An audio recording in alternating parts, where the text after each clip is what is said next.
अगली कुंजी उस रिपोर्ट पर आधारित है जिसमें दंगों के छिपे हुए सच हैं, कुछ पुराने लेकिन महत्वपूर्ण तथ्य हैं, वोटों के सॉलिड ध्रुवीकरण की आशंका है, राजनीतिक चिंगारी फैलने का डर है और कुछ बहुत तीखे सवाल हैं।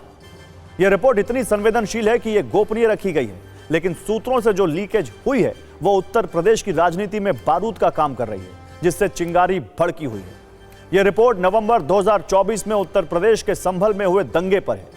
न्यायिक आयोग ने संभल दंगे पर 450 पन्नों की एक रिपोर्ट तैयार की है, जिसे आज उत्तर प्रदेश के मुख्यमंत्री योगी आदित्यनाथ को सौंप दिया गया। वैसे तो दावा किया गया है कि सब कुछ गोपनीय है, इसलिए आयोग ने आधिकारिक तौर पर कुछ नहीं बताया है, लेकिन सूत्रों से जो खबर है उसमें 3 बड़ी बातें। पहली बात, दंगे हुए नहीं बल्कि दंगे भड़काए गए, इसके लिए बड़ी साजिश की गई थी। दूसरी बात, दंगे में हिंदुओं को मारने का प्लान था, बाहर से दंगाई बुलाए गए थे। और तीसरी बात, दंगों और तुष्टीकरण की राजनीति ने संभल में डेमोग्राफी बदल दी है, यानी संभल में हिंदू कम होते जा रहे हैं और मुसलमान बढ़ते गए। दरअसल यह मामला थोड़ा पुराना है, इसलिए आपको शुरू से समझाते हैं। पिछले वर्ष यानी नवंबर 2024 में कोर्ट के ऑर्डर पर संभल के जामा मस्जिद का सर्वे होना था। मुस्लिम पक्ष सर्वे का विरोध कर रहा था, बावजूद इसके सर्वे शुरू हुआ, लेकिन इस दौरान वहां तनाव बढ़ गया, जिसके बाद में संभल में दंगे हो गए। तब तो किसी तरह से दंगों पर काबू पा लिया गया, लेकिन सवाल यह था कि दंगे हुए क्यों। इसी सवाल के जवाब को जानने के लिए यूपी सरकार ने एक न्यायिक आयोग का गठन किया। इस न्यायिक आयोग में इलाहाबाद हाईकोर्ट के रिटायर्ड जस्टिस देवेंद्र कुमार अरोड़ा और retired IAS Amit Mohan, retired IPS Arvind Kumar Jain थे। आज न्यायिक आयोग की टीम ने सीएम योगी से मुलाकात कर अपनी गोपनीय जांच की रिपोर्ट सौंप दी है। सूत्रों के मुताबिक इस रिपोर्ट में 2 हिस्से होने के संकेत मिले। पहला हिस्सा नवंबर 2024 में हुए दंगे के कारण पर है और दूसरे हिस्से में यह बताया गया है कि संभल में लगातार दंगे क्यों होते रहे, इससे हिंदू कैसे पीड़ित हैं।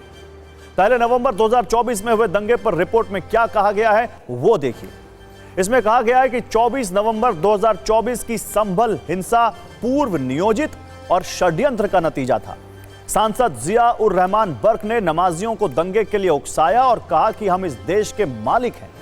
रिपोर्ट में यह भी बताया गया कि दंगे के लिए बाहरी उपद्रवियों को भी बुलाया गया था, लेकिन पुलिस की मौजूदगी से बड़ा नुकसान टल गया।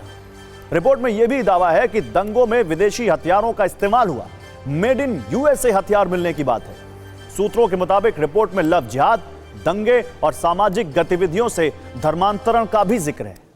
इतना ही नहीं, यह भी कहा गया है कि संभल में कई आतंकवादी संगठन सक्रिय हैं। मौलाना आसिम उर्फ सना उल हक को अमेरिका द्वारा आतंकवादी घोषित किए जाने का भी जिक्र है। यह तो 2024 के दंगों की कहानी थी, लेकिन न्यायिक आयोग ने संभल में दंगों की पुरानी वजहों की भी पड़ताल की है। सूत्रों के मुताबिक इस रिपोर्ट में दावा किया गया है कि 1947 में संभल नगर पालिका क्षेत्र में हिंदू 45% और मुस्लिम 55% थे। 1947 से 2019 तक संभल में 15 बड़े दंगे हुए। पठान और तुर्क में आपसी संघर्ष के कारण संभल हमेशा जलता रहा। 1947 से हर दंगे में सिर्फ हिंदू मारे जा रहे थे। इस बार भी हिंदुओं को मारने की प्लानिंग थी।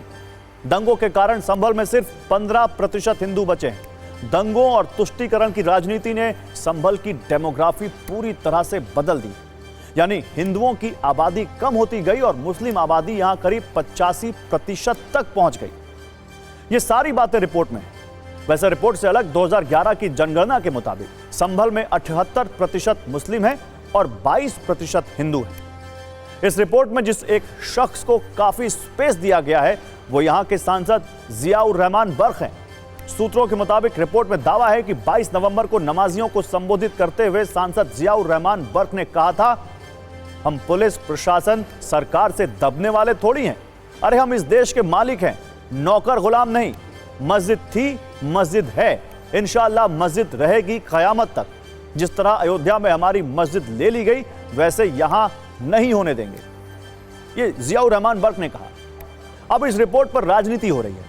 बीजेपी इस लीक रिपोर्ट को संभल का सच बता रही है, जबकि समाजवादी पार्टी वसीम बरेलवी की कुछ पंक्तियों से बीजेपी पर हमला कर रही है। एसपी कह रही है, फैसला लिखा हुआ रखा है पहले से, खिलाफ आप क्या खाक अदालत में सफाई देंगे।